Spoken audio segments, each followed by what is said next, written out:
I am currently taking EDU 535 with Professor Kimber, and I have been asked to talk about my dispositions to teach. The first question I was asked is, what dispositions do you possess that you think will make you a successful teacher? Well, after making a list and looking at GCU's dispositions to teach, I think my highest one is self-efficacy and believing in myself and installing in my students, regardless of age, whether if it's in pre-K where I'm at now, or if it's all the way up to working with adults with disabilities and transitioning into the real life world and reality as we see it now.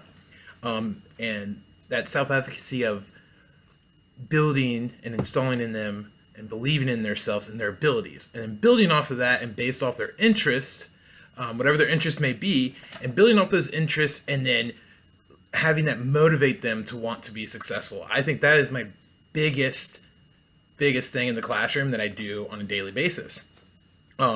Fairness, curiosity. I definitely support curiosity and creativity because that allows me as a teacher to take advantage and manipulate their interest and then to come up with activities or lessons based off those interests as a whole in the classroom. Being able to accept the things that are out of my control is the biggest thing I need to work on in the classroom. And my tone of voice, the way that I speak when I'm approaching a coworker with an issue is another disposition I think I need to work on.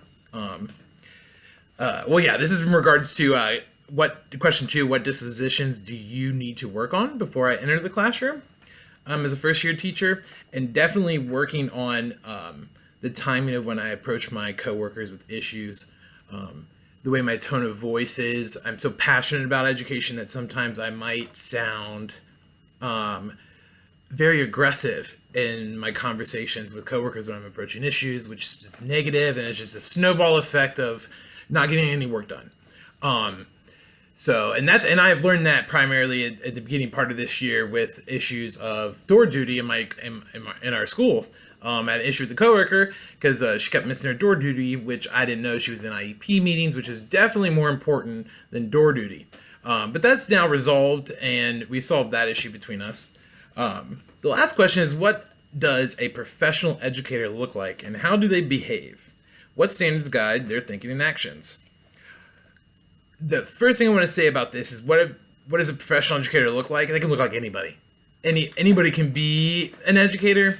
If you make it a profession, it means it's your life. I believe educating is my life. Being a teacher is my life.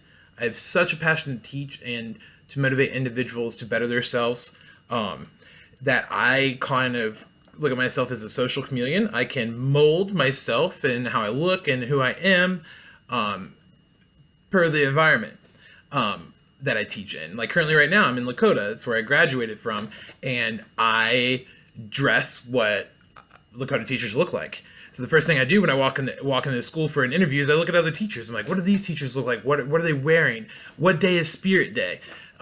These things really do matter, because if you look like the oddball out, then it kind of, not the oddball, what am I trying to say here? If you are way overdressing, if you're wearing heels in a pre-K classroom, you're obviously not set up to come in a preschool classroom to work with students, because you're gonna hurt. Your feet are gonna hurt by the end of the day. Or if you come in, for males, if you come in with pointed-toed shoes that are uncomfortable, and the environment requires you to jump and run around and interact, get on your knees and work with kids, you definitely need to fit the mode of the community that you teach within. I'm a big believer of that. The standards that should guide teachers are definitely the state standards, but also the standards that every child is important. Every child needs to be reached and needs to know that they are loved, that they're cared for, that when they walk in the classroom, their teacher is there to support them. That is something I do on an everyday basis in my classroom. I make sure my students know that Mr. Steven loves them. I say hi to them every day when they come in. If they're having a bad day, it's going to take me at least 10 positive comments for them to have a good day. And if that's all the work that I get done that day with that student, that's enough. For me, that's enough. And for them, I'm pretty sure that it's enough as well.